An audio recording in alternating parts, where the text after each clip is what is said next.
नमस्कार दोस्तों, मैं सुप्रिया स्वागत करती हूँ आपका डिकोड एग्जाम के मेडाबल हिस्ट्री की क्लास में। दोस्तों, जैसा हम मध्यकालीन भारत से संबंधित प्रीवियस ईयर्स के क्वेश्चंस को सॉल्व कर रहे थे और हमने अपने इसी क्रम में अपनी लास्ट क्लास में मध्यकालीन भारत का जो महत्वपूर्ण चैप्टर है, यानी कि हम बात करते हैं ठीक है भक्ति और सूफी मूवमेंट से रिलेटेड जितने भी प्रश्न आए थे उनको हमने अपनी लास्ट क्लास में क्या किया था, डिस्कस किया था। उम्मीद है वो सेशन आपको अच्छा लगा होगा। जिन बच्चों ने वो सेशन नहीं देखा या जो बच्चे नए हैं उन्हें मैं बता दूं कि उस जो है मेडाबल हिस्ट्री के अभी तक के पूछे गए जितने भी क्लासेस हैं उनके रिकॉर्डेड फॉर्म जो आपको ठीक है उनकी वीडियो आपको प्लेलिस्ट में मिल जाएगी। वहां से जो है अभी तक का जितना भी मेडाबल हिस्ट्री से संबंधित इंपॉर्टेंट चैप्टर का जो डिस्कशन किया गया वहां से आप देख सकते हैं। आज दोस्तों उसी सेशन को हम आगे बढ़ाएंगे और आज की क्लास में सबसे इंपॉर्टेंट चैप्टर यानी कि मध्यकालीन भारत में दिल्ली सल्तनत के बाद जो सबसे ज्यादा प्रश्न जहां से पूछा जाता है दोस्तों वो है मुगल एम्परर। ठीक है, तो आज दोस्तों मुगल सल्तनत से संबंधित क्लास में जो है जो है सल्तनत से संबंधित जितने भी प्रश्न पूछे गए हैं उन्हें हम एक एक करके देखेंगे, जिसमें आज के सेशन में दोस्तों हम बात करेंगे मुगल वंश का संस्थापक बाबर से संबंधित जो प्रश्न एग्जाम में पूछे गए हैं दोस्तों उन्हें हम एक एक करके यहाँ पे डिस्कस करेंगे। तो चलिए दोस्तों, सेशन से जुड़ जाइए आप सब लोग, वीडियो को शेयर कर दीजिए, साथ ही साथ लाइक कमेंट करते रहिएगा। तो स्टार्ट करते हैं दोस्तों सबसे पहले आज के मुगल वंश के बारे में। मुगल वंश का जो पहला टॉपिक है दोस्तों वो मुगल वंश से जो है संबंधित उसके संस्थापक यानी कि बाबर। तो बाबर से संबंधित जितने भी प्रश्न आपके एग्जाम में पूछे गए हैं उन्हें हम एक एक करके यहाँ पे डिस्कस करेंगे। तो चलते सबसे पहले प्रश्न की तरफ और आज का हमारा दोस्तों सबसे पहला प्रश्न है कि बाबर को भारत पर आक्रमण करने के लिए आमंत्रित करने वालों में एक आलम खां ठीक है क्या था? आलम खां क्या था? इब्राहिम लोदी के संबंधी था तथा दिल्ली के राज सिंहासन के दावेदार था। देखिए, जब भारत में बाबर ने आक्रमण किया था तो उस समय दिल्ली सल्तनत का अंतिम वंश यानी कि लोदी वंश का अंतिम शासक इब्राहिम लोदी शासन कर रहा था। तो क्या ये आलम खां जो था ये इब्राहिम लोदी का संबंधी था या फिर इब्राहिम लोदी के संबंधी था जिसने दुर्व्यवहार किया था और उसे देश से निष्कासित कर दिया गया था? दिलावर खां था जिसने इब्राहिम लोदी के हाथों क्रूर व्यवहार मिला था, ठीक है, उसका ये पिता था आलम खां। या फिर पंजाब प्रांत का ये उत्तराधिकारी था जो अपनी जाति के प्रति इब्राहिम लोदी के व्यवहार से अत्यधिक जो था असंतुष्ट था। तो बताइए इसका करेक्ट आंसर क्या है? आईएएस प्री 2003 में ये प्रश्न पूछा गया है और इसके करेक्ट आंसर की तरफ बढ़े दोस्तों तो इसका करेक्ट आंसर क्या दोस्तों? ए। ये संबंधी था और किस संबंध में आता था दोस्तों? तो आलम खां था दोस्तों, वो चाचा था इब्राहिम लोदी का और एक तरीके से ये दिल्ली सल्तनत की लोदी वंश की जो गद्दी थी उसका ये दावेदार भी था।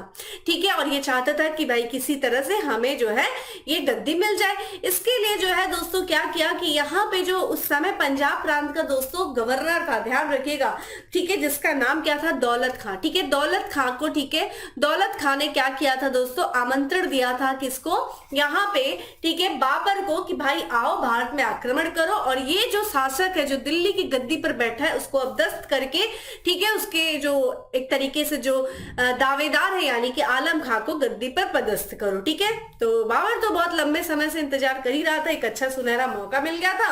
और बात है दोस्तों यहाँ पे 1524 के समय की बात है, ये ऐसा हुआ था। तो क्या ये भारत पर एक चीज बहुत इंपॉर्टेंट है, मैं यहीं पर डिस्कस कर लूंगी क्योंकि भारत के बारे में हम बात कर रहे हैं और चूंकि बाबर के बारे में बात करें, सबसे पहली बात तो ये जान लीजिए जो बाबर का जन्म कहाँ हुआ था दोस्तों? तो फरगना के शासक क्या हुआ था दोस्तों? फरगना के शासक थे उनके क्या हुआ था, कब हुआ था? 1483 में हुआ था। और जब मात्र बाबर 11 वर्ष का था तो इसके पिता की मृत्यु हो गई थी और फिर उसके बाद दोस्तों ये फरगना की गद्दी पर बैठा था मात्र 11 वर्ष की अवस्था पे। तो क्या जब इसने भारत पर आक्रमण किया था, ठीक है, तो यहाँ पे चूंकि हम आगे भी डिस्कस करेंगे तो इसका क्या अपने से, तो देखिए इसको कई आमंत्रण मिले थे। यहाँ पे ये जो है आलम, यहाँ पे दौलत खां लोदी के, दौलत खां था, उसके पहले से बात करें तो राणा सांगा जो मेवाड़ के शासक से उनसे भी आमंत्रण मिला था। ठीक है, तो बहुत सारे आमंत्रण के बाद ये भारत में आया था। ठीक है, और एक अच्छा मौका इसको लगा और फिर इसने जो है आक्रमण किया और पानीपत का युद्ध हुआ। ठीक है, आगे हम बात करेंगे उसी चीज के बारे में। चले यहाँ पे बात करते हैं अफगानिस्तान पर आधिपत्य के समय बाबर को किसने भारत पर आक्रमण करने के लिए निमंत्रण दिया था? तो अभी हमने बात किया भाई किसने दिया था, तो दौलत खां ने दिया था दोस्तों, ध्यान रखिएगा। ठीक है। तो ये जब अफगानिस्तान पर इसने आधिपत्य कर लिया था, तो उस समय बाबर को भारत पर आक्रमण किसने, भारत पर आक्रमण करने के लिए निमंत्रण किसने दिया? दौलत खां ने दिया।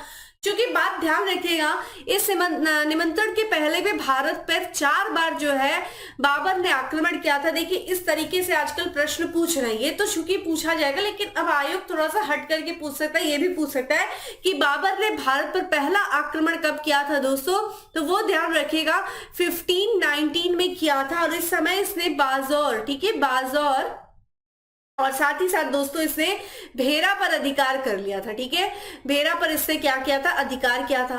उसी वर्ष दोस्तों इसने दूसरा आक्रमण किया, यानी कि 1519 में इसने दूसरा आक्रमण कर किस पर जो है अधिकार कर लिया? पेशावर पर अधिकार कर लिया।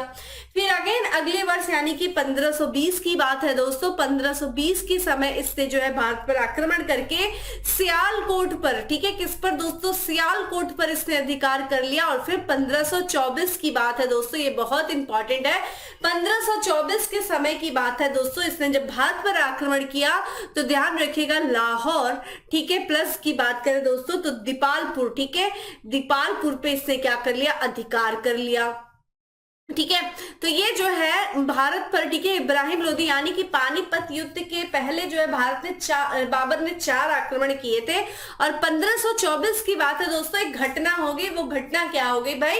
यहाँ पर जो है इब्राहिम लोदी और पंजाब का जो गवर्नर है दोस्तों दौलत खां, ठीक है, जिसके बारे में हम बात कर रहे हैं, दौलत खां के संबंध जो है वो क्या हो गए? कटु हो गए, खराब हो गए। ठीक है, और इब्राहिम लोदी जो कि दिल्ली सल्तनत में लोदी वंश का शासक था, उसने तुरंत जो है एक फरमान भेजा, एक, ठीक है, आदेश भेजा कहा जाता है दौलत खां कि वो तुरंत जो है दौलत खां उपस्थित हो राजधानी दिल्ली में, ठीक है, इब्राहिम लोदी के दरबार में उपस्थित हो। तो दौलत खां ने क्या किया भाई? तुरंत उसी समय इसने अपने पुत्र, ठीक है, ये बात ध्यान रखिएगा दोस्तों, इसका जो पुत्र था जिसका नाम था दिलावर खां, ठीक है, ध्यान रखिएगा, दौलत खां का पुत्र था दोस्तों दिलावर खां, ये ध्यान रखिएगा।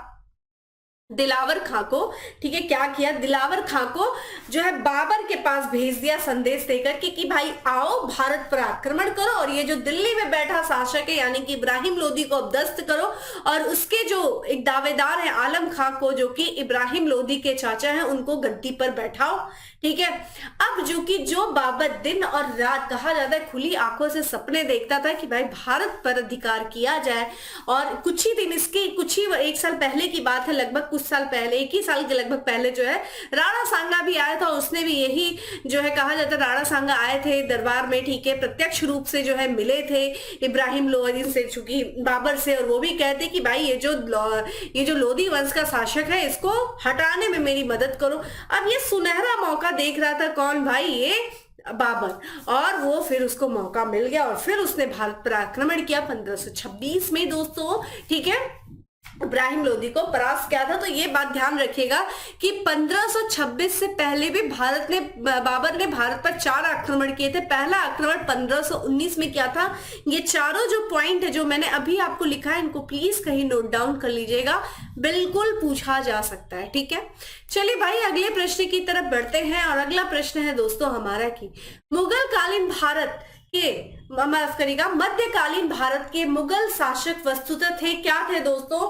ये थे दोस्तों, ध्यान रखिएगा, डायरेक्ट आंसर पे चलते दोस्तों, ये चगताई तुर्क थे। ठीक है, ध्यान रखिएगा, ये क्या थे? चगताई तुर्क थे। मुगल, यहाँ पे बाबर की बात करें तो माता पक्ष की तरफ से दोस्तों चंगेज खां का वंशज था। ठीक है, माता पक्ष से। ठीक है, और पिता पक्ष की बात करें दोस्तों तो पिता पक्ष से दोस्तों ध्यान रखिएगा, ये तैमूर, ठीक है, तैमूर वंश का, ठीक है, तैमूर वंश से संबंधित था। और ये चूंकि चंगेज खां के वंशज होने से इनको शर्मिंदगी महसूस होती थी दोस्तों, तो ये जो है अपने जो वंशज, ये जनरली तैमूर वंश के अपने आप को ये जो है बोलते थे, तैमूर वंशी अपने आप को बात करते थे।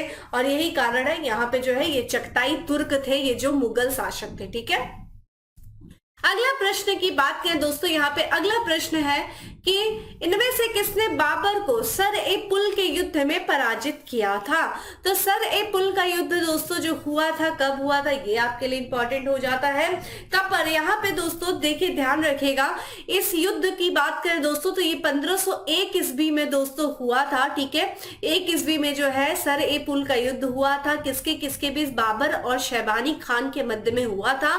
जिसमें बात करें तो शैबानी खान ने दोस्तों क्या किया था, यहाँ पे जो है बाबर को पराजित कर दिया था और बाबर को एशिया से दोस्तों क्या किया था, खदेड़ दिया था। ठीक है, याद रखिएगा। और इसी युद्ध में उज्बेकों ने दोस्तों किस नीति का, तुलगमा नीति का, ठीक है, किसका दोस्तों, तो तुलगमा पद्धति का जो है प्रयोग किया था। ठीक है, शैबानी खान ने किसके विरोध में दोस्तों, तो बाबर के विरोध में किया था, तो शैबानी का। ठीक है, सरे पुल का युद्ध इंपॉर्टेंट है, 1501 में हुआ था। ठीक है, अगला है दोस्तों, किस मुगल शासक ने बाबर में ऑटोमन युद्ध पद्धति को अपनाया था। बहुत इंपॉर्टेंट है दोस्तों। सबसे पहली बात तो हम करेंगे ऑटोमन पद्धति है क्या दोस्तों। ऑटोमन पद्धति की दोस्तों बात करें तो इसको अरबा, ठीक है, अरबा युद्ध पद्धति के भी नाम से जानते हैं, ये भी लिख के आ सकता है, अरबा युद्ध पद्धति। अच्छा, अरबा क्या होता है दोस्तों, अरबा ध्यान रखिएगा क्या होता है, तो ये बैलगाड़ी होती, ठीक है, क्या होती है, बैलगाड़ी। तो ये ऑटोमन जो युद्ध पद्धति होती है जिसे हम अरबा युद्ध पद्धति के नाम से जानते हैं दोस्तों, इसमें क्या किया जाता है, बहुत सारी बैलगाड़ियों को एक चमड़े की बेल्ट से बांध दिया जाता है और फिर क्या किया जाता है उनको, ठीक है, जैसे जो विरोधी पार्टी रहती है उनमें छोड़ दिया जाता है। अब क्या होता है, जब बहुत सारी बैलगाड़ियां एक साथ जा रही होंगी और चमड़े से वो बंधी होंगी, ठीक है, चमड़े की रस्सी से, तो क्या होगा, सब जो है वहां पे विरोधी जो रहेंगे सैनिक वो फंस करके उसी में उलझ जाएंगे। तो यही दोस्तों ऑटोमन पद्धति है जिसका इस्तेमाल दोस्तों बाबर ने किया था। ठीक है, बाबर ने किया था इसको, ठीक है, ये ध्यान रखिएगा। और जो ये कौन करता था, तो ये जो केंद्रीय फॉरवर्ड ब्लॉक, जो केंद्रीय फॉरवर्ड डिवीजन, यानी कि जो आगे की जो सेना होती है, जो केंद्रीय फॉरवर्ड जो ठीक है, केंद्रीय फॉरवर्ड जो डिवीजन होता है दोस्तों, ठीक है, यानी कि जो आगे की सैनिक होती है वही क्या करती है, यानी कि खूब सारे बैल रहते हैं, बैलगाड़ियां रहती है, उनको इसी तरह चमड़े से बांध दिया जाता है और ये आगे की तरफ बढ़ती भी रहती है, जिसमें ये जो विरोधी सेना रहती है वो इसमें फंस जाती है बुरी तरीके से, तो वो उलझ जाती है, तो आक्रमण कैसे करेगी, तो इसी को ऑटोमन युद्ध पद्धति कहते हैं। इसी को अरबा युद्ध पद्धति के भी नाम से जाना जाता है, जिसका इस्तेमाल बाबर ने किया था। ठीक है, अगला है पानीपत का ये प्रथम युद्ध किसके मध्य हुआ था। ये क्वेश्चन देखिए कई बार पूछा गया, पीसेस प्री में भी पूछा गया, मेंस में भी, छत्तीसगढ़ पीसेस में भी पूछा गया। दोस्तों पानीपत का युद्ध एक निर्णायक युद्ध था। अगर हम इतिहास में देखें दोस्तों, ऐसे 2-3 युद्ध है जो बहुत निर्णायक युद्ध रहते हैं। पहला अगर हम युद्ध देखें दोस्तों, तराइन का युद्ध, ठीक है, तराइन का जो द्वितीय युद्ध था, ठीक है, जो कि 1192 में हुआ था, जिसने दिल्ली में, ठीक है, दिल्ली सल्तनत की स्थापना कर दी, ये एक निर्णायक युद्ध था। उसी तरीके से दोस्तों बात करते हैं पानीपत का युद्ध। पानीपत का युद्ध दोस्तों, जो कि ध्यान रखिएगा, पानीपत का जो युद्ध था दोस्तों, ये 1526 में हुआ दोस्तों। बाबर और साथ ही साथ इब्राहिम लोदी, यानी कि दिल्ली सल्तनत का अंतिम वंश, लोदी वंश का अंतिम शासक इब्राहिम लोदी के मंत्र। इसी तरीके से हम बात करते हैं आधुनिक भारत में दोस्तों, जब हम बात करते हैं, ठीक है, 1764 की बात करते हैं, बक्सर का युद्ध दोस्तों हुआ था। ये भी एक निर्णायक युद्ध था और भारत में, ठीक है, अंग्रेजी सत्ता स्थापित हो गई थी। तो कुछ इतिहास में हमारे ऐसे युद्ध है जो निर्णायक युद्ध माने जाते हैं। और यहाँ पे पानीपत का दोस्तों जो युद्ध हुआ था वो बाबर और इब्राहिम लोदी के मध्य हुआ था। कब हुआ था दोस्तों, 1526 में हुआ था। ठीक है, ध्यान रखिएगा। और इसी युद्ध में जो है, इस युद्ध में ध्यान रखिएगा, एकमात्र ऐसा शासक है जो है इतिहास में जो युद्ध भूमि में मारा गया था दोस्तों, वो इब्राहिम लोदी। ये भी आपसे पूछा गया है कि ये युद्ध भूमि में मारा गया था, ठीक है, युद्ध भूमि में ये मारा गया था, ठीक है, ये मारा गया था, ठीक है, युद्ध भूमि में ये युद्ध हुआ था दोस्तों 21 अप्रैल, ठीक है, और ये लगभग 27 अप्रैल तक ही ये चला था और युद्ध भूमि में इब्राहिम लोदी मारा गया। और इसी युद्ध में चूंकि विजयी बाबर रहा और बाबर ने अपने एक पदवी ली दोस्तों, कौन सी, ठीक है, बादशाह की, ठीक है, उपाधि इसने धारण किया। ठीक है, इसके पहले ये बादशाह की उपाधि धारण करता था, उसके पहले अपने जो वंशजों की उपाधि, मिर्जा की उपाधि धारण करता था और इस युद्ध के बाद इसने बादशाह की उपाधि धारण किया। प्रश्न ये पूछता है दोस्तों कि इसने क्या जो है कहाँ अधिकार किया, तो दिल्ली और आगरा पर इसने क्या कर लिया दोस्तों, अधिकार कर लिया। ठीक है, किसने दोस्तों, बाबर ने। इब्राहिम लोदी का साथ दोस्तों कई बार पूछता है कि भाई इब्राहिम लोदी का साथ किसने दिया, तो चलिए वो आगे मैं बात कराऊंगी, वो भी जो है युद्ध भूमि में मारे गए थे।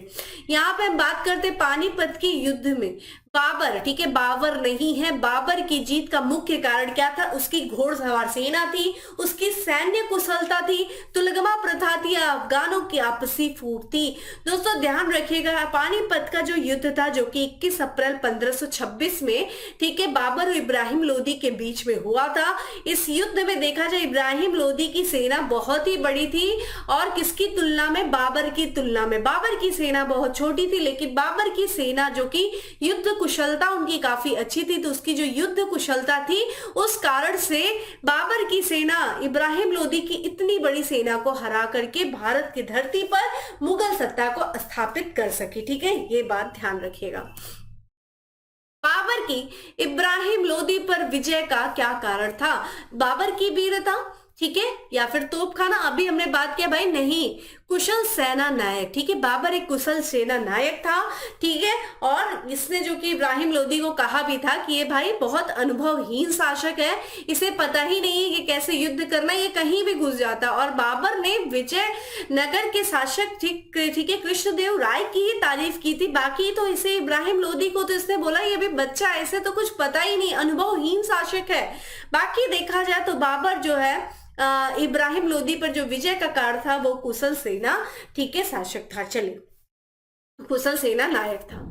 निम्नलिखित में से किस युद्ध में एक पक्ष द्वारा प्रथम बार तोपों का प्रयोग किया गया? बहुत इंपॉर्टेंट ये क्वेश्चन है, उससे ज्यादा इंपॉर्टेंट इस क्वेश्चन के नेचर को समझिएगा। पूछा जा रहा है एक पक्ष द्वारा, ये पूछा गया है, ठीक है, यानी कि देखिए पहली बार जो है एक पक्ष के द्वारा जो तोपों का इस्तेमाल किया गया था दोस्तों, वो किया गया था, ध्यान रखिएगा, पानीपत के प्रथम युद्ध में। ये देखिए अगर पूछ देता है कि भारत में पहली बार जो है तोपों का जो या फिर बारूद का इस्तेमाल पहली बार कब हुआ था, तो ये देखिए ध्यान रखिएगा, ये विजयनगर और बहमनी साम्राज्य के बीच में 13वीं शताब्दी में हुआ था। लेकिन यहाँ पे ठीक है एक पक्ष के द्वारा, ठीक है, एक पक्ष के द्वारा जो तो पहली बार तोपों का विस्तृत बड़े पैमाने पे जो 13वीं शताब्दी में दोस्तों, जो यहाँ पे 13वीं से 14वीं शताब्दी के बीच जो बहमनी साम्राज्य और जो विजयनगर साम्राज्य के बीच जो बारूदों का इस्तेमाल हुआ था वो दोनों तरफ से हुआ था और बहुत विस्तृत नहीं, ठीक है, बहुत छोटे पैमाने पे हुआ था।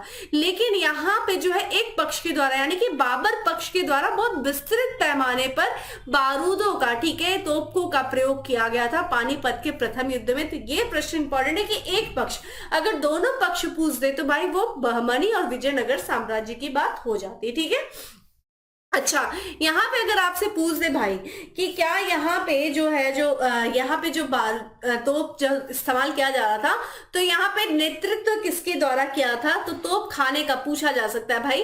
तोप खाने का जो नेतृत्व किया गया था, ये ध्यान रखिएगा, तोप खाने का जो नेतृत्व किया गया था किसके द्वारा किया गया था, मोस्ट इंपॉर्टेंट अली कुली के द्वारा किया गया था, ठीक है, अली कुली के द्वारा, ठीक है, तोप खाने का नेतृत्व किया गया था। वहीं अगर आपसे पूछ दे भाई, ठीक है, यहाँ पे कि ठीक है बंदूकचियों का जो नेतृत्व किया गया था, ठीक है, नेतृत्व किसने किया था, तो ये ध्यान रखिएगा दोस्तों, किसने किया था, तो ये क्या था, मुस्तफा ने, ठीक है, ये ध्यान रखिएगा, मुस्तफा ने जो है, ठीक है, बंदूकचियों का यहाँ पे जो है क्या किया था, नेतृत्व किया था, ठीक है। चलिए अगला है, पानीपत की पहली लड़ाई में बाबर ने किसको हराया था? अगेन बार बार वही प्रश्न हो रहा है भाई, पानीपत की पहली लड़ाई कब हुई? 21 अप्रैल को हुई। किस वर्ष हुई दोस्तों? यहाँ पे 1526 में हुई। किसके साथ हुई? इब्राहिम लोदी, ठीक है, लोदी वंश का अंतिम शासक इब्राहिम लोदी के साथ युद्ध भूमि पे मारा गया, पहला शासक है ये, ठीक है, युद्ध भूमि के दौरान ही ये क्या हो गया, मारा गया। अगला प्रश्न यहाँ पे है कि किस वर्ष बाबर ने सुल्तान इब्राहिम लोदी को पानीपत की लड़ाई में पराजित किया था? फिर से वही प्रश्न आ गया दोस्तों, 1526 में, ठीक है, 1526 में, ध्यान रखिएगा 1526 में, और लगभग 26 से 27 अप्रैल तक ये युद्ध चला था, मात्र एक हफ्ते तक ये युद्ध क्या हुआ था दोस्तों, चला था। अगला देखिए यहाँ पे, ठीक है, सुमलित जो है कुछ यहाँ पे मैच द फॉलोइंग दिया हुआ है और बोल रहा है कि निम्न में से कौन सा युग्म सही सुमलित नहीं है, ठीक है, तो भाई कौन सा सही सुमलित नहीं है ये पूछ रहा है। अभी अभी हमने बात किया कि यहाँ पे पानीपत का प्रथम युद्ध हुआ था, 1526 में हुआ था, बिल्कुल करेक्ट है। किसके साथ हुआ था? तो ये इब्राहिम, ठीक है, लोदी के साथ हुआ था। दूसरा देखिए, युद्ध तक खानवा का युद्ध, ये भी करेक्ट है, ठीक है, 1527 में हुआ था। मेवाड़ के शासक थे दोस्तों, जिनका नाम क्या था, मेवाड़ शासक, ठीक है, राणा सांगा, ठीक है, शासक राणा सांगा, ठीक है, राणा सांगा लिख सकते हैं आप लोग, ठीक है। नेक्स्ट है दोस्तों ठीक है, घाघरा का युद्ध। तो क्या घाघरा का युद्ध ये करेक्ट है दोस्तों? तो ये भी सही है, बिल्कुल ठीक है, घाघरा का युद्ध भी सही है दोस्तों। यहाँ पे ये दोस्तों किसके साथ हुआ था, ये ध्यान रखिएगा। जो घाघरा का युद्ध हुआ था दोस्तों, वो इब्राहिम लोदी का दामाद था दोस्तों, और बंगाल का शासक था, जिसका नाम था दोस्तों नुसरत शाह। ध्यान रखिएगा, ये इब्राहिम लोदी का दामाद था और बंगाल का शासक था। चंदेरी का युद्ध दोस्तों ये इनकरेक्ट है, क्योंकि ये हुआ था दोस्तों 1528 में हुआ था, और ये किसके बीच हुआ था दोस्तों? तो ये ध्यान रखिएगा, मेदिनी राय के बीच हुआ था, ठीक है, मेदिनी राय के साथ जो है ये युद्ध हुआ था। इसका एक लोग कोड भी करते हैं कि मतलब बाबर ने पानी पिया, ठीक है, ऐसे आप याद कर सकते हैं, पानी पिया, खाना खाया, चद्दर लिया, घर गया, ठीक है, तो ऐसे याद कर सकते हैं, पानी पिया, खाना खाया, चद्दर लिया, घर गया, और उसके बाद उसकी क्या होगी, मृत्यु होगी 1530 में। भारत में जो इसका समय काल था दोस्तों, वो क्या था, 1526 से लेकर के 1530, उसके बाद हुमायूं आता है, ठीक है, 1540 तक वो रहता है, उसका फिर दूसरा कार्यकाल भी शुरू होता है 1555 से। अगला यहाँ पे प्रश्न है, निम्नलिखित पर विचार कीजिए, ठीक है। यहाँ पे क्या विचार करना है कि बाबर के भारत में आने के फलस्वरूप क्या हुआ, ठीक है। सही उत्तर हमें जो यहाँ पे देखना है कि उपमहाद्वीप में बारूद के उपयोग की शुरुआत हुई, बिल्कुल इनकरेक्ट। अभी हमने बोला कि बारूद का विस्तृत पैमाने पर इस्तेमाल कहा जा सकता हो सकता है, लेकिन बारूद का इस्तेमाल तुम्हें बहमनी और विजयनगर साम्राज्य के समय देखने को मिलता है, तो पहला तो इनकरेक्ट हो गया। इस क्षेत्र के स्थापत्य कला में मेहराब और गुंबद बनाने की शुरुआत हुई, ये भी इनकरेक्ट हो गया, क्योंकि मेहराब और गुंबद बनाने की कला तो हमें दिल्ली सल्तनत में भी देखने को मिलती है, ठीक है। नेक्स्ट है, इस क्षेत्र में तैमूरी, जिसे हम तिमुरीद भी कहते हैं, राजवंश की स्थापना हुई, बिल्कुल सही है, ये करेक्ट है दोस्तों। तो यहाँ पे जो है करेक्ट आंसर, यहाँ पे पूछ रहा है कि भाई कौन सा सही उत्तर है, उसको चुनिए। तो यहाँ पे करेक्ट आंसर इज सी है, ठीक है, माफ करिएगा बी है, ठीक है। अगला प्रश्न है दोस्तों हमारा कि निम्नलिखित युद्धों में से किस एक में बाबर ने जिहाद की घोषणा की, ठीक है। जिहाद का नारा किस युद्ध में दिया दोस्तों? पानीपत, खानवा, चंदेरी या उपयुक्त में से कोई नहीं। दोस्तों यहाँ पे बात करें तो खानवा के युद्ध में, ठीक है, ध्यान रखिएगा, खानवा के युद्ध में, जो कि ठीक है किसके बीच हुआ था दोस्तों? ये 1527 में हुआ था, ठीक है, 1527 में राणा सांगा, ठीक है, मेवाड़ के शासक राणा सांगा और बाबर के मध्य हुआ था। और इस युद्ध में बाबर ने क्या किया था? जिहाद का नारा दिया था और एक उपाधि धारण की थी, कौन सी दोस्तों? गाजी की उपाधि धारण की थी, ठीक है, गाजी की उपाधि से क्या किया था? धारण किया था, ये बात ध्यान रखिएगा, ठीक है। और क्या इस युद्ध में ध्यान रखिएगा, इस युद्ध में राणा सांगा की मृत्यु नहीं होती, उनकी मृत्यु बाद में होती है, ठीक है। चलिए अगला है, राणा सांगा ने निम्नलिखित युद्धों में से किसमें बाबर के विरुद्ध लड़ाई की थी? अभी हमने बात किया भाई खानवा का युद्ध, ठीक है, खानवा का युद्ध जो हुआ था वो राणा सांगा और बाबर के मध्य हुआ था। कब हुआ था? 1527 में हुआ था। इस युद्ध में बाबर ने जिहाद का नारा दिया और साथ ही साथ गाजी की उपाधि क्या किया? इसने धारण किया था, ठीक है। और ठीक है, साथ ही साथ इस युद्ध के बाद दोस्तों सबसे इंपॉर्टेंट है, मुसलमानों को अपने पक्ष में करने के लिए मुसलमानों पर उस समय तमगा नामक कर लगता था, ठीक है, क्या कर था? तमगा, ठीक है, ध्यान रखिएगा, तमगा नामक कर लगता था। उस कर को इसने क्या किया दोस्तों? हटा दिया, इस युद्ध के बाद हटा दिया, ये ध्यान रखिएगा बाबर ने, क्यों? मुसलमानों को अपने पक्ष में करने के लिए, ठीक है। अगला है, मेवाड़ के जिस राजा को 1527 में खानवा के युद्ध में बाबर ने हराया वो क्या है? देखिए कितनी बार को है क्वेश्चन को रिपीट किया जा रहा है और यही कारण है कि हम प्रीवियस क्वेश्चंस पर जोर देते हैं। तो यहाँ पे जो युद्ध हुआ था खानवा का युद्ध 1527 में, वो मेवाड़ के शासक राणा सांगा के बीच में हुआ था। हम लोगों ने क्या देखा? जिहाद का नारा दिया, खागाजी की उपाधि ली और तमगा नामक कर को हटाया। बस ऐसे याद कर लीजिए तुरंत, इससे ज्यादा कुछ नहीं।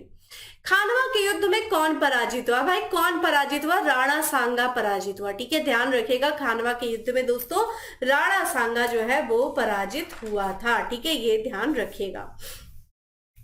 चलिए अगली हम बात करते हैं, अगले प्रश्न की तरफ बढ़ते हैं।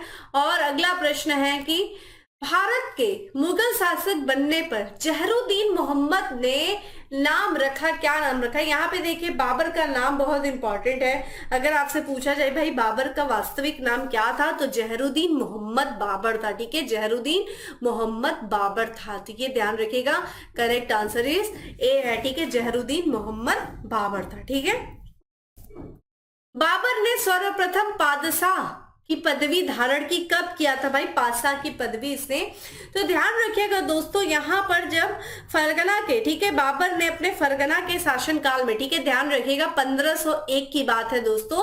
ठीक है, यहाँ पे देखिए 1501 की ही बात है दोस्तों। यहाँ पे जो है सरे पुल का भी युद्ध हुआ था, जिसमें जो है सहबनी खां ने क्या किया था? बाबर को हराया था। उसी समय की बात है दोस्तों। ठीक है, जो है फरगना के, ठीक है, शासन काल में, यहाँ पे बाबर ने जब फरगना का ये शासक रहता है 1501 में, तो इसने समरकंद पर अधिकार कर लिया था। ठीक है, किसमें? समरकंद पर अधिकार कर लिया था। ठीक है, समरकंद पर अधिकार कर लिया था। ठीक है, और उसके बाद मात्र वो 8 महीने तक ही अधिकार कर सका था। ठीक है, 8 महीने के बाद क्या हुआ था दोस्तों? समरकंद और फरगना जो है इसके हाथों से चला गया था। फिर क्या हुआ था दोस्तों? इसने क्या किया? ठीक है, ठीक है, लेकिन बाबर जो था दोस्तों वो थकता नहीं था भाई, उसके अंदर बहुत धैर्य था। और 1504 की बात है दोस्तों। ठीक है, 1504, ठीक है, 1504 में ही, ठीक है, ये काबुल पर विजय किया। ठीक है, 1504 में ये काबुल पर विजय किया। और 1504 और 7 के बीच में, ठीक है, या 1504 या फिर 1507 या है। ठीक है, इसी समय जो इसके अनुयायी थे उनका मनोबल बढ़ाने के लिए इसके जो पूर्वज थे, ठीक है, वो मिर्जा की उपाधि धारण करते थे। तो मिर्जा की उपाधि जो ये धारण करते थे, तो मिर्जा की उपाधि को त्याग करके इसने कौन सी उपाधि धारण की?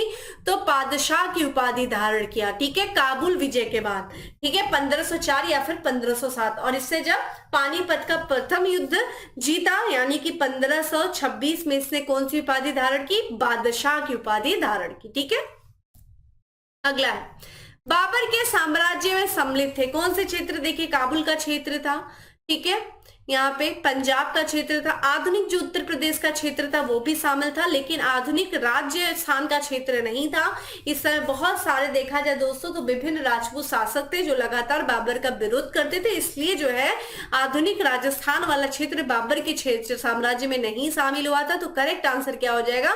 सी हो जाएगा। ठीक है, नेक्स्ट है, वह मुगल सम्राट जिसके जीवन में धैर्य और संकल्प से सफलता की शिक्षा मिलती है। देखिए भारत में बात करें, बाबर बहुत अच्छा शासक तो नहीं था, ठीक है, लेकिन कहा जाता है कि अपने दुश्मनों से भी हमें अगर अच्छी शिक्षा मिले तो लेना चाहिए।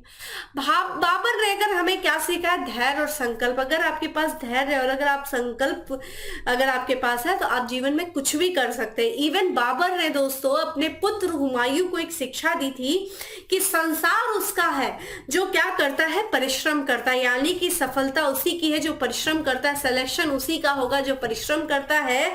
ठीक है, किसी भी आपत्ति का मुकाबला करने से हमें नहीं चूकना चाहिए। परिश्रम ही, जो लोग परिश्रमहीन होते हैं, जो आराम की जिंदगी जीते हैं, उनका जो है हानि होती है, संसार उनका नहीं है। तो संसार किसका है? जो परिश्रम करता है। ये बाबर जो है वो क्या करता है? अपने पुत्र को यानी कि हुमायूं को ये शिक्षा देता है। ठीक है, और साथ ही साथ जो बाबर लगातार युद्धों में हारता रहा, समरकंद से हारा, इधर से हारा, ठीक है, मध्य एशिया में उसकी बार बार जो है पराजित होने के बाद भी उसने धैर्य और कुशलता का क्या किया? परिचय दिया और भारत पर उसने अधिकार करके, ठीक है, मुगल सत्ता की स्थापना की। तो करेक्ट आंसर क्या हो जाएगा? जहरुद्दीन मोहम्मद बाबर। ध्यान रखिएगा, ये जितनी भी जो आपको ऑप्शंस दिख रहे हैं सबके पूरे नाम है। कभी कभी आयोग के द्वारा पूरा नाम भी पूछ लिया जाता है, जैसे हुमायूं का नाम नसरुद्दीन मोहम्मद हुमायूं है, अकबर का नाम जलालुद्दीन मोहम्मद अकबर है, औरंगजेब का नाम, ठीक है, अब्दुल मुजफ्फर मयूद्दीन औरंगजेब है। ठीक है, तो पूरा नाम भी आपको पता होना चाहिए। चलिए अगला है, बाबर ने अपने, ठीक है, बाबरनामा में किस हिंदू राज्य का उल्लेख किया है? ठीक है, बाबरनामा में दोस्तों किस हिंदू राज्य का उल्लेख किया है बताइए। बाबरनामा को हम किस नाम से भी जानते हैं दोस्तों? तुजुक बाबरी के भी नाम से जानते हैं, ये भी ध्यान रखिएगा। ठीक है, बाबरनामा। और ये जो बाबरनामा है वो बाबर की मातृभाषा, ये भी पूछा जाता है, मातृभाषा ठीक है तुर्की में लिखा हुआ है। ठीक है, मातृभाषा तुर्की में लिखा हुआ है, इसे हम तुजुक बाबरी के भी नाम से जानते हैं। किस नाम से दोस्तों? तुजुक ए बाबरी के भी नाम से हम इसे जानते हैं। और इसमें देखा जाए तो मेवाड़ के, ठीक है, इसी में लिखा गया है कि मेवाड़ का जो शासक था, मेवाड़ के जो शासक थे दोस्तों राणा सांगा, उनके बारे में इन्होंने उल्लेख किया कि वो हमारे दरबार में उपस्थित हुए थे। ठीक है, ये इन्होंने लिखा है। अगला प्रश्न है, नीचे दिए गए कथनों, ठीक है, नीचे दो कथन दिए हैं जिनमें से एक कथन ए है और दूसरा उसका कारण है। बाबर ने बाबरनामा तुर्की में लिखा, बिल्कुल ठीक है, तुजुक बाबरी चूंकि मातृभाषा तुर्की में लिखा। तुर्की मुगल दरबार की राज्य भाषा थी। देखिए ये इनकरेक्ट है, क्योंकि मुगल दरबार की जो राज्य भाषा थी वो तुर्की नहीं थी, फारसी थी। तो यहाँ पे जो करेक्ट आंसर हो जाएगा वो सी हो जाएगा कि तुजुक बाबरी, ठीक है, यानी कि जो बाबरनामा है, जो बाबर की आत्मकथा है, वो तुर्की भाषा में लिखा गया है। ठीक है, ये ध्यान रखिएगा। नेक्स्ट है तुजुक बाबरी दोस्तों किस भाषा में लिखा हुआ है? तो ये ध्यान रखिएगा, ये तुर्की भाषा में लिखा हुआ है तुजुक बाबरी, जिसे हम किस नाम से जानते हैं? बाबरनामा के भी नाम से जानते हैं। ठीक है, और ये बाबर की जो मातृभाषा है तुर्की, उसमें ये लिखा हुआ है। नेक्स्ट है दोस्तों बहुत इंपॉर्टेंट है, अयोध्या स्थित बाबरी मस्जिद का निर्माण किसने कराया था? देखिए बहुत इंपॉर्टेंट है, बाबरी मस्जिद का केस अब देख ही रहे, अयोध्या मंदिर का निर्माण हो चुका है, भव्य जो है उसका उद्घाटन हुआ। और बाबरी मस्जिद का जनरली लोग सोचते होंगे कि जो बाबरी मस्जिद का निर्माण करवाया गया था अयोध्या में वो बाबर के द्वारा करवाया गया था। नहीं, बाबर का जो कमांडर था, यानी कि बाबर का जो सैनिक था, ठीक है, मीर बाकी, ध्यान रखिएगा, मीर बाकी के द्वारा जो है अयोध्या स्थित बाबरी मस्जिद का निर्माण करवाया गया था। वहीं बाबर के द्वारा क्या करवाया गया था दोस्तों? तो उत्तर प्रदेश का, ठीक है, ध्यान रखिएगा, यहाँ पे उत्तर प्रदेश का दोस्तों जो संभलपुर क्षेत्र है, ठीक है, ध्यान रखिएगा, जो संभल क्षेत्र है दोस्तों, वहां पे जो है, ठीक है, बाबर ने, ठीक है, बाबरी मस्जिद का क्या करवाया था? निर्माण करवाया था। तो उत्तर प्रदेश के संभल में जो बाबरी मस्जिद है उसका निर्माण जो करवाया गया था वो बाबर के द्वारा करवाया गया था। और अयोध्या में जो बाबरी मस्जिद है उसका जो निर्माण करवाया गया था वो बाबर के कमांडर मीर बाकी के द्वारा करवाया गया था। अच्छा, एक चीज और भी इंपॉर्टेंट था, यहाँ पे जो इब्राहिम लोदी और जो बाबर के बीच में युद्ध हुआ था, तो आपसे ये भी पूछा जाता है कि यहाँ पे जो है बाबर का साथ जो है इब्राहिम लोदी का साथ किसने दिया था? मैं आपसे बताना भूल गई। तो इसमें जो है इब्राहिम लोदी का जो साथ दिया था दोस्तों, जो कि वो भी युद्ध भूमि में जो है मारे जाते हैं, ये बहुत बार आपसे पूछा जाता है। तो इब्राहिम लोदी का जो साथ दिया था दोस्तों वो ग्वालियर के शासक थे। ठीक है, ध्यान रखिएगा, ठीक है, ग्वालियर के शासक थे, ग्वालियर के शासक थे, ठीक है, शासक थे, उनका नाम क्या था दोस्तों? ठीक है, विजय, ठीक है, ध्यान रखिएगा, माफ करिएगा, विक्रमजीत, ठीक है, विक्रमजीत, या फिर इन्हीं को हम विक्रमादित्य भी कहते हैं। ठीक है, विक्रमादित्य भी कहते हैं। इन्होंने जो है किसका साथ दिया था दोस्तों? ये इब्राहिम लोदी का साथ दिया था, और इनकी भी जो है युद्ध भूमि में क्या हो गई थी? मृत्यु हो गई थी। तो दोस्तों यहाँ पे हमने बाबर से रिलेटेड जितने भी क्वेश्चन थे उनको हम लोगों ने एक एक करके डिस्कस किया। उम्मीद है आपको अच्छा लगा होगा सेशन। जितनी भी संभावना थी क्वेश्चन को पूछे जाने की उनके भी बारे में हमने डिस्कस किया। ठीक है, इतना इस चैप्टर को भी अगर आप देख लेंगे अच्छे से तो मैं श्योरिटी देती हूँ कि अगर बाबर से संबंधित कोई भी प्रश्न पूछा जाएगा वो आप अच्छे से कर लेंगे। अगली क्लास में दोस्तों हम हुमायूं और शेर शाह से संबंधित जितने भी प्रश्न से उनको देखेंगे। तो चलिए दोस्तों, इसी तरह सेशन से जुड़े रहिए, लाइक्स कमेंट करते रहिए और अपने दोस्तों को, ठीक है, वीडियो शेयर करते रहिए। फिर मिलते हैं दोस्तों अगले सेशन में, तब तक के लिए bye, have a good day, stay safe and stay happy.